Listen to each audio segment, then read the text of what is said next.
But what if the thing that stood in your way was love itself? What if the pain she left behind is the very fire meant to forge you into something unbreakable?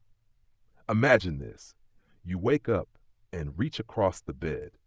The cold sheets don't lie. She's not there, and maybe she never really was. Just an echo of what you wanted her to be. You check your phone. Nothing. No message, no apology, no explanation. Just that gnawing silence. The kind that doesn't scream, but lingers. You stare into the mirror and ask the question no one dares voice aloud. Was I not enough?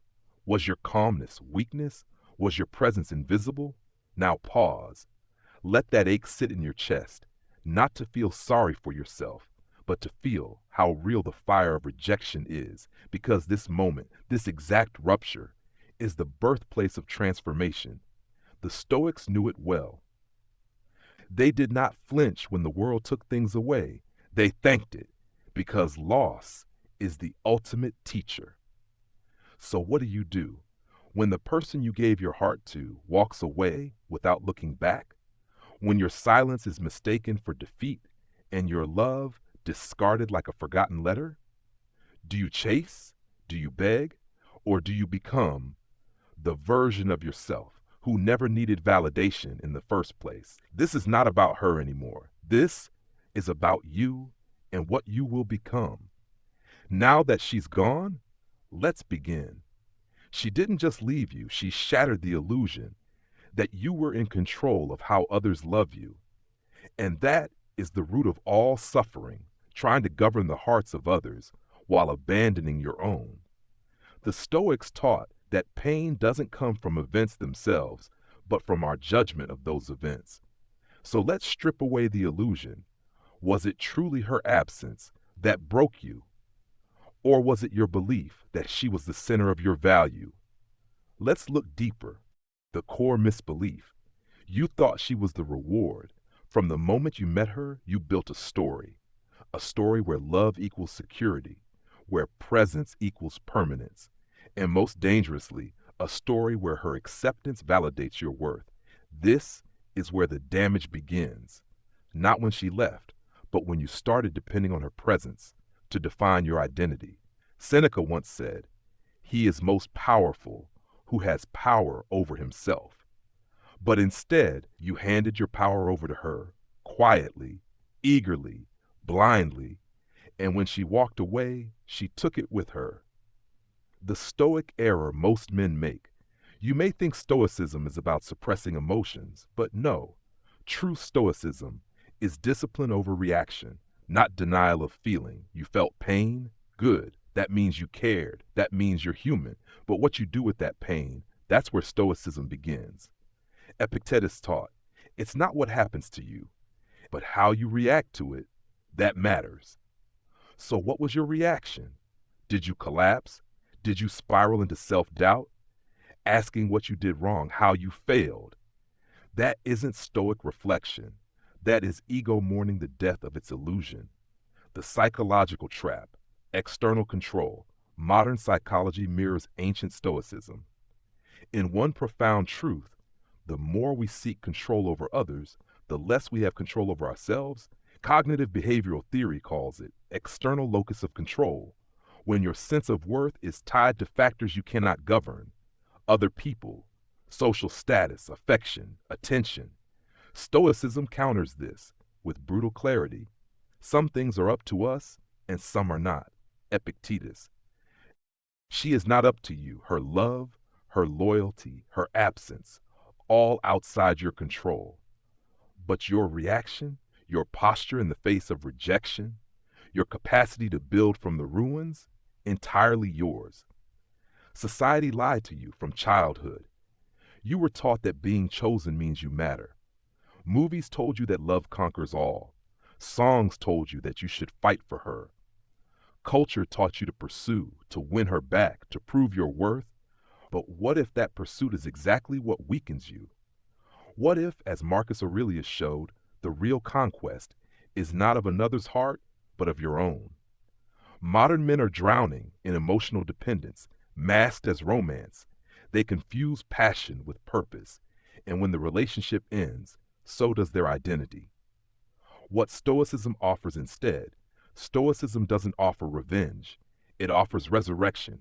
It offers the radical idea that being left is not a failure, but an invitation to meet the part of yourself that no one else can complete.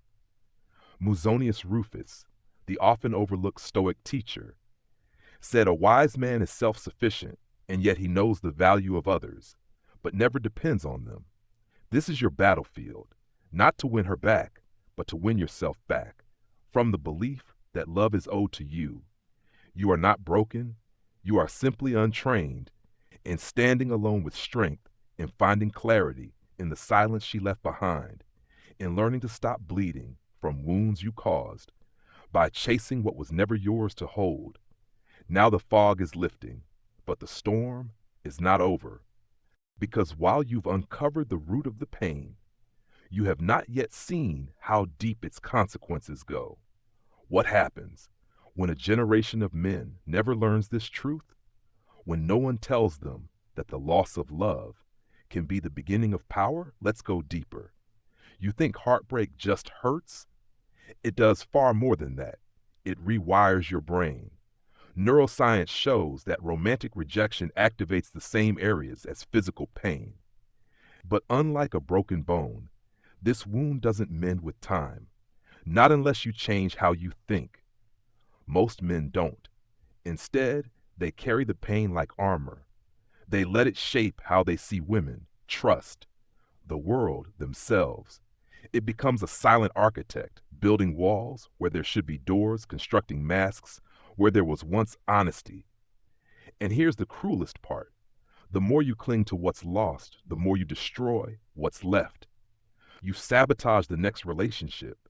You second-guess every word, every silence, every delay in a reply. You perform love instead of feeling it, afraid to be left again. You stop dreaming. You start controlling. And worst of all, you stop believing in your own ability to be whole, all because one person made a choice. But do you realize what that means? It means she still controls your story, not by presence, but by absence. This is what the Stoics feared most. Not pain, not failure, but enslavement to what you cannot control. When you live chained to the shadow of someone who left, you forfeit the only power that ever mattered, the sovereignty over your mind. And until you break that chain, you're not free, you're still hurt. What if you could end that today? What if the end was actually your chance to begin? Rebellion doesn't begin with shouting.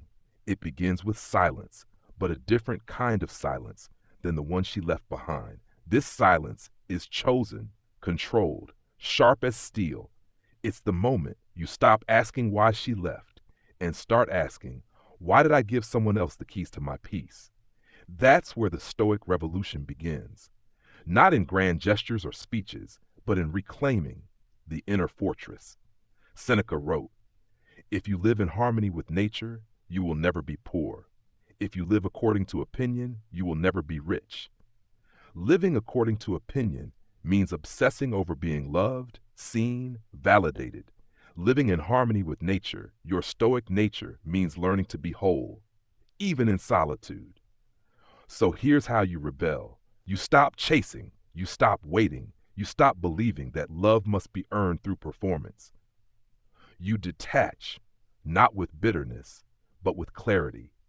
You begin training your mind as a warrior trains his sword. You journal, you sit with discomfort, you walk into silence and don't flinch. You choose self-command. Over self-pity, you let her go fully, not because she doesn't matter, but because your freedom matters more.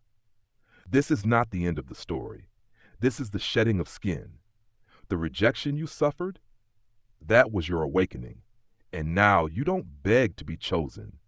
You choose yourself. Here it is. The truth most never see, because they're too busy grieving what was taken to notice what was given. She left, but in her leaving, she returned you to yourself. And now, in the silence, something ancient begins to awaken, something older than your pain. stronger than your longing, wiser than your past.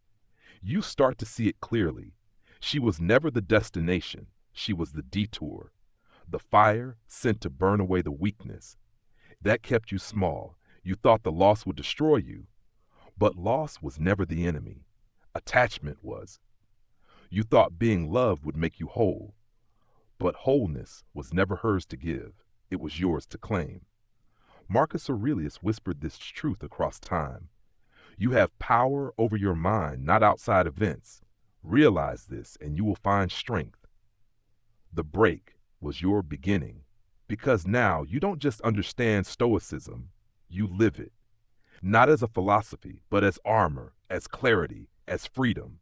No more chasing, no more begging, no more asking to be enough. You are, and the man who knows this cannot be broken, cannot be used, cannot be left, because he carries everything he needs within himself, and so do you.